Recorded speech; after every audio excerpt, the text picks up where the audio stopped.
Bab 2793. Kalian berdua, ayo maju bersama-sama. Menyaksikan tubuh Tako perlahan jatuh, warrior yang tercengang.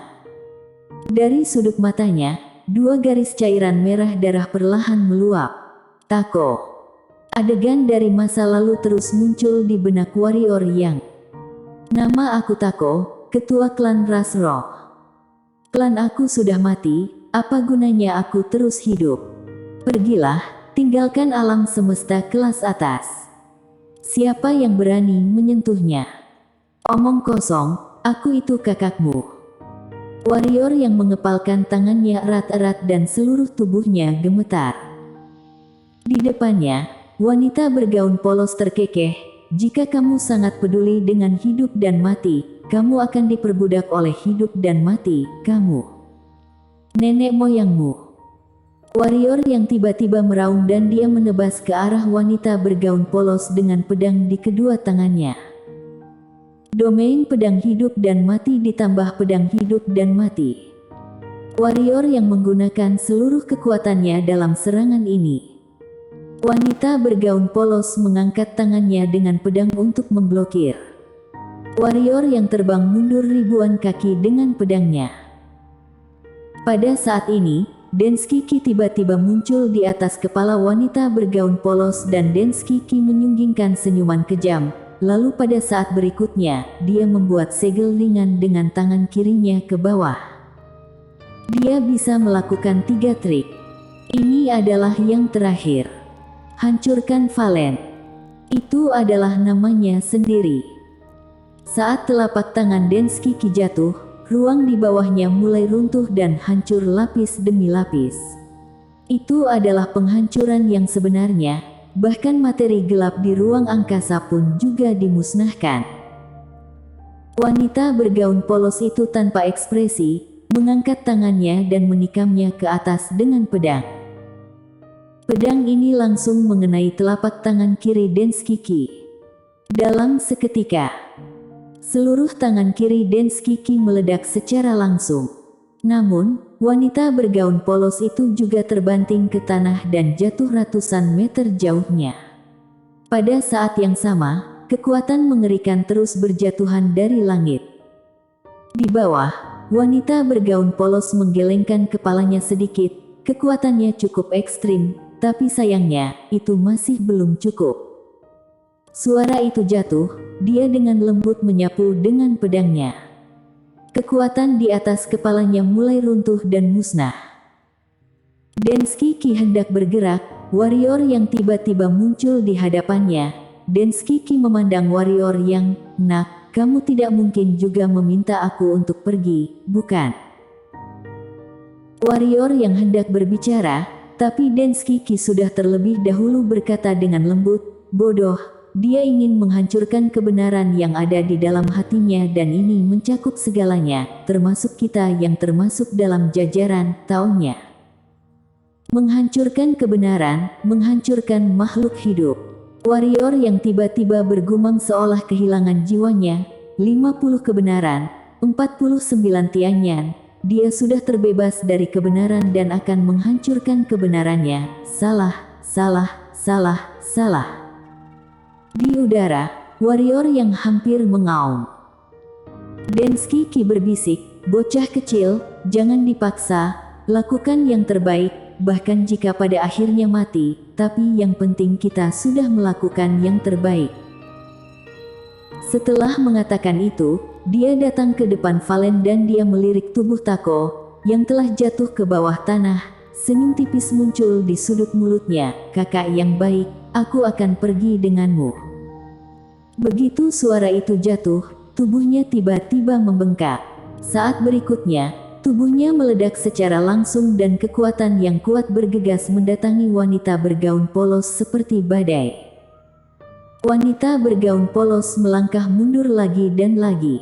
Kemundurannya ini mencapai hampir 1000 kaki, tetapi saat pedangnya menebas, kekuatan yang dihasilkan oleh penghancuran diri Denskiki langsung berubah menjadi ketiadaan. Wanita bergaun polos melambaikan tangan kanannya dengan lembut dan langit yang telah dihancurkan oleh Denskiki langsung kembali normal. Tetapi di dunia ini, sudah tidak ada orang seperti Denskiki lagi. Wanita bergaun polos menatap warrior yang tidak jauh. Dia berjalan perlahan menuju warrior yang, pada saat ini, Shiro tiba-tiba muncul di bahu warrior yang. Wanita bergaun polos berhenti. Wanita bergaun polos itu tersenyum dan berkata, "Apakah kamu mencoba memulihkan tubuh utama? Jika iya, aku sedikit tertarik." Shiro menatap wanita bergaun polos lekat-lekat, cakarnya memegang erat tongkat elf dan tiba-tiba, dia melemparkannya ke wanita bergaun polos. Wanita bergaun polos menggelengkan kepalanya dan dia mengangkat tangannya, lalu menusuk dengan pedang. Tongkat elf Shiro hancur berkeping-keping. Saat berikutnya, pedang menunjuk langsung ke arah Shiro. Shiro tidak menembak, dia tahu bahwa dia tidak bisa mengalahkan wanita itu sama sekali. Dia berbalik dan memeluk leher warrior yang hanya bersandar pada warrior yang. Tepat ketika pedang itu masih berjarak beberapa meter dari Shiro, sebuah tinju tiba-tiba mengenai pedang menjalani kebenaran. Pedang menjalani kebenaran terhempas.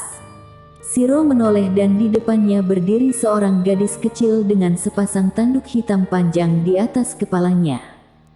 Orang di sini adalah Yana. Di kejauhan, wanita bergaun polos melirik Yana dan berkata sambil tersenyum, "Nenek moyang monster iblis." Nenek moyang monster iblis yang sedang berada di puncaknya, ini cukup menarik. Yana melirik dingin pada wanita bergaun polos itu dan akhirnya, dia menoleh untuk melihat Shiro dan warrior yang matanya masih dingin. Cakar Shiro dengan ringan menyentuh sepasang tanduk Yana, tapi Yana tidak menghindar dan membiarkan Shiro menyentuhnya. Segera, cakar kecil Shiro dengan cepat melambai dan dia menunjuk ke arah wanita bergaun polos di kejauhan sambil melambai, lalu wajah kecilnya yang bulat penuh dengan kecemasan. Melarikan diri. Dia menyuruh Yana melarikan diri. Yana menatap Shiro dan warrior yang. Lambat laun, dua garis cairan bening tiba-tiba mengalir dari matanya. Melihat Yana menangis, Shiro juga mulai menangis. Dua bocah kecil hanya menangis seperti itu. Pada saat ini, pedang tiba-tiba melintas di lapangan. Yana mengeluarkan sesuatu dan memasukkannya ke dalam cakar kecil Shiro, lalu dia berbalik dan menyerang langsung ke arah pedang. Di tangan Shiro ada setusuk manisan haus. Saat Yana berbalik, kekuatan yang menghancurkan dunia tiba-tiba menyapu tubuhnya. Kekuatan ini langsung mengubah warna dunia dan pedang yang datang padanya langsung terguncang kembali di depan wanita bergaun polos oleh kekuatan ini.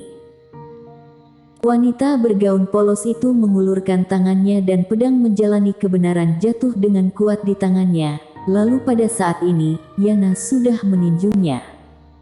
Kekuatan. Pukulan ini adalah kekuatan murni. Dan kekuatan ini benar-benar yang pertama di dunia. Sudut bibir wanita bergaun polos itu terangkat sedikit dan ada sedikit semangat pertarungan di matanya. Pada saat berikutnya, dia mengangkat pedang ke depan dan menusuk.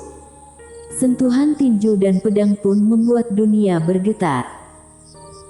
Wanita bergaun polos langsung mundur 100 kaki ke belakang. Tetapi Yana tidak hanya tidak mundur, melainkan meninju ke arah wanita bergaun polos lagi. Sudut mulut wanita bergaun polos sedikit terangkat dan dia menempelkan pedang di alisnya. Pada saat ini, dunia tampak berhenti. Saat berikutnya, Yana muncul di depan wanita bergaun polos, tetapi wanita bergaun polos itu menghilang seketika, lalu muncul ratusan kaki di belakang Yana. Di belakang wanita berok polos itu, Yana tampak membeku dan terjadi keheningan sesaat. Sisik-sisik di tubuh Yana mulai retak selapis demi selapis, lalu jatuh. Kemudian, tubuhnya ambruk dan perlahan jatuh ke arah bawah. Melihat pemandangan ini, Shiro di kejauhan tercengang. Di cakar kecilnya, manisan haus terlepas, kemudian perlahan-lahan jatuh. Dan di bawah, banyak orang putus asa. Putus asa. Di depan wanita seperti dewa itu, semua orang tampak begitu tidak berarti dan lemah. Di dunia ini, siapa yang bisa menghentikannya? Tidak ada. Ketika dia membunuh warrior yang satu-satu keinginannya adalah membuat seluruh alam semesta 3 dimensi lenyap seperti alam semesta 4 dimensi. Mati. Semua orang hanya bisa menunggu untuk mati. Wanita bergaun polos berjalan menuju warrior yang dan Shiro tidak jauh dengan pedang, masih dengan senyum tipis di wajahnya. Pada saat ini, wanita bergaun polos itu tiba-tiba berhenti. Dia berbalik dan menatap awan di langit. Di kejauhan, sebuah pedang kultivator datang perlahan. Kultivator pedang. Kultivator yang mengenakan jubah putih awan dan memakai pedang panjang di pinggangnya, berasal dari awan. Orang di sini adalah si pengembara. Wanita bergaun polos mengangkat mulutnya sedikit. Aku sudah menunggumu cukup lama. Si pengembara berjalan ke arah wanita bergaun polos. Aku pergi ke puncak awan dan kamu tidak ada di sana.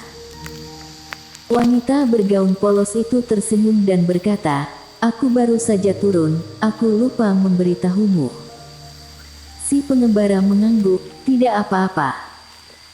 Setelah mengatakan itu, dia memegang pedang di tangan kanannya dan saat berikutnya, dia menebas dengan satu pedang. Cahaya pedang melintas di lapangan. Di bawah tatapan banyak orang, seiring terdengarnya suara ledakan, wanita bergaun polos langsung mundur ribuan kaki. Di tangannya, pedang menjalani kebenaran bergetar hebat. Wanita berok polos itu tersenyum kecil, ilmu pedang tak berperasaan itu kuat juga, sedikit menarik, ayo terima serangan dariku. Suara itu jatuh dan seluruh tubuhnya tiba-tiba berhenti. Di kejauhan, si pengembara sedikit mengernyit dan menikam dengan pedangnya. Si pengembara mundur ribuan kaki dalam sekejap, begitu dia berhenti, ruang di belakangnya retak lapis demi lapis. Si pengembara menatap wanita bergaun polos itu, sangat kuat. Senyuman wanita bergaun polos itu sedikit demi sedikit melebar. Dia berjalan perlahan menuju si pengembara. Setiap kali dia melangkah, seberkas cahaya pedang akan tumbuh di bawah kakinya. Ketika dia melangkah lagi, cahaya pedang yang tumbuh di bawah kakinya akan menyatu dengan cahaya pedang kedua. Ilmu pedang satu langkah satu tebasan. Selama bertahun-tahun, wanita bergaun polos telah mempelajari semua ilmu pedang dan dia telah menguasai hampir semua jenis ilmu pedang, termasuk ilmu pedang tak berperasaan. Karena di dunia ini, setelah kematian anak laki-laki di celah gunung, dia sudah kehilangan orang yang dia sayang sepenuhnya. Realisasi dari ilmu pedang yang tak terhitung jumlahnya, bukanlah suatu hal yang menakutkan. Tempat yang paling menakutkan adalah dia mengintegrasikan semua ilmu pedang. 10.000 ilmu pedang digabung menjadi satu. Wanita bergaun polos itu berjalan sejauh 10 kaki di depan kultivator pedang. Pada saat ini, hanya ada seberkas sinar cahaya pedang di bawah kakinya, tetapi pancaran cahaya pedang ini sangat kuat hingga tidak pernah terlihat dari zaman kuno hingga zaman modern. Wanita bergaun polos itu menatap kultivator pedang itu dan tersenyum kecil, terima satu seranganku. Di depan wanita bergaun polos, tangan kanan kultivator pedang perlahan-lahan memegang pedang di tangan kanannya, tetapi pada saat ini, dia menemukan pedangnya tidak bisa ditarik. Tidak bisa ditarik. Senyum wanita bergaun polos itu melebar. Pedang menjalani kebenaran di tangannya bergetar hebat dan mengeluarkan suara kicauan yang keras. Dia melirik ke arah kultivator pedang dan warrior yang tak jauh dari sana. Kalian berdua, ayo maju bersama-sama. Biarkan aku melihat kekuatan tertinggi dari ilmu pedang tak berperasaan dan ilmu pedang berperasaan. Bersambung.